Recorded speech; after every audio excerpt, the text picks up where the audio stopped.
সাইপ্রাসে 2025 সালে আপনি যদি ওয়ার্কার ভিসায় আসতে চান তাহলে অবশ্যই আপনাকে তুর্কি ভাষা শিখতে হবে। এটা কিন্তু আমাদের মুখের কোনো কথা নয় কিংবা আমরা মন গড়া কোনো কথা বলছি না।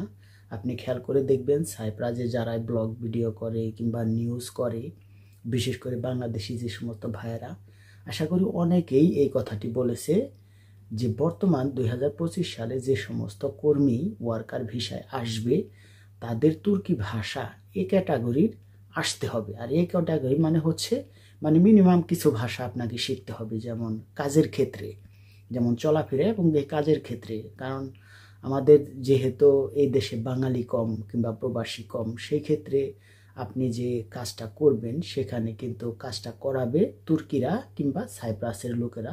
আর এখানে দুইটি দেশেই সেম ভাষা, তুর্কি ভাষা, যার কারণে সাইপ্রাসের গভর্নমেন্টের এটাই রিকোয়ারমেন্ট, সেটা হচ্ছে অবশ্যই আপনার এই ক্যাটাগরির ভাষা জানা থাকতে হবে।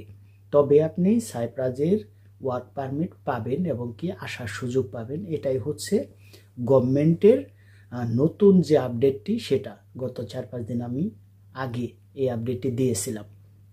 আমার এই আপডেটটি শুনে অনেকেই অনেক ধরনের কমেন্টস করেছিলেন যে ভাই এজেন্সি এই কথা বলে না কিংবা দালাল বলে না, আপনি কিভাবে বলেন, আপনি বানোয়াট কিংবা তথ্য ভুলভাল দেন কেন, মানুষকে হয়রানি কেন করেন, ভিউ পাওয়ার জন্য কেন ভিডিও করেন।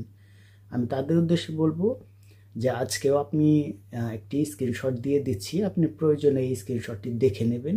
শুধু তাই নয়, পাশাপাশি কিন্তু এটাও বলেছে যে আপনি যে কাজে আসবেন সেই কাজের স্কিল যাতে আপনার থাকে। মানে এরকম করবেন না যে লেবারে আসতেছেন, আপনার কাজ না জানা থাকলেও চলবে। তবে কাজের কথা অতটুকু প্রবলেম হবে না, এটা নিয়ে কোনো সমস্যা হবে না, কিন্তু তুর্কি ভাষায় এই ক্যাটাগরি লেভেলের আপনার আসতে হবে। এটাই হচ্ছে সাইপ্রাসের গভর্নমেন্টের রিকোয়ারমেন্ট। তো যাই হোক, অনেকেই বলতেছেন, অনেকেই কমেন্টস করতেছেন, মেসেঞ্জারে নক করতেছেন যে ভাইয়া ভাষা শিখবো কীভাবে। ভাষা আপনি ইজিলি ইউটিউবে সার্চ করে মোটামুটি কাজের যে কয়টা ভাষা লাগে সেগুলো শিখতে পারবেন, যাতে বাই চান্স যদি আপনার কোনো ইন্টারভিউ নেয় যাতে আপনি ইন্টারভিউ পাস করতে পারেন। তবে যারা অবহেলা করবেন, আমি মনে করব যে তারা বোকামি করবেন। কারণ এমন তো হতে পারে যে আপনার হুট করে ভিসা যখন আপনার অ্যাপ্রুভ হবে তখন আপনার ইন্টারভিউ নিতে পারে কিংবা কোনো ডকুমেন্ট চাইতে পারে যে আপনি ভাষা পারেন কিনা। আর দ্বিতীয় কথা হচ্ছে, যারা মেডিকেল নিয়ে ভয় পাচ্ছেন, জানতে চাচ্ছেন যে মেডিকেলে কি প্রবলেম হলে সাইপ্রাসে ভিসা দেবে না। যদিও সাইপ্রাসের মেডিকেল বাংলাদেশ থেকে হয় না, সাইপ্রাসে আসার পর 10-12 দিনের মধ্যে কোম্পানি আপনাকে মেডিকেল করাবে। সেক্ষেত্রে ভয় পাওয়ার কিছু নেই। সাইপ্রাসের ওয়ার্ক পারমিটের যে মেডিকেল, এটা খুবই সহজ। এক্সরে নেয় না, আপনার প্রস্রাব পরীক্ষা করায় না, চোখের কোনো পরীক্ষা নিরীক্ষা করায় না, শুধুমাত্র ব্লাড টেস্ট করায়। যাদের ব্লাডে কোনো প্রবলেম আছে, যেমন ডায়াবেটিস, জন্ডিস, মানে বড় ধরনের যে সমস্ত প্রবলেমগুলো আছে যেগুলো মেডিকেলে গেলেই ধরা খাবে, সেইগুলো অবশ্যই আপনি চেষ্টা করবেন যে নিয়ন্ত্রণে রাখার জন্য, যদি আপনার শরীরে ওই ধরনের কোনো প্রবলেম থাকে।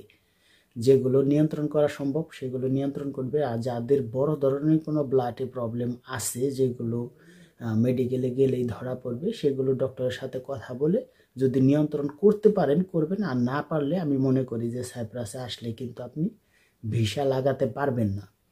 তবে আমি একটা জিনিস বারবারই বলতেছি যে যারাই এই ধরনের কনফিউশন আছেন যে ভাষা শিখতে পারবেন না কিংবা মেডিকেলে গেলে আনফিট হবেন, তারা একটু বুঝে শুনে সামনের দিনগুলোতে চলার চেষ্টা করবেন। তো যাই হোক, নতুন কোনো ভিসা রিলেটেড আপডেট নেই। আজকের মতো এ পর্যন্ত। সকলে ভালো থাকবেন, সুস্থ থাকবেন। আল্লাহ হাফেজ।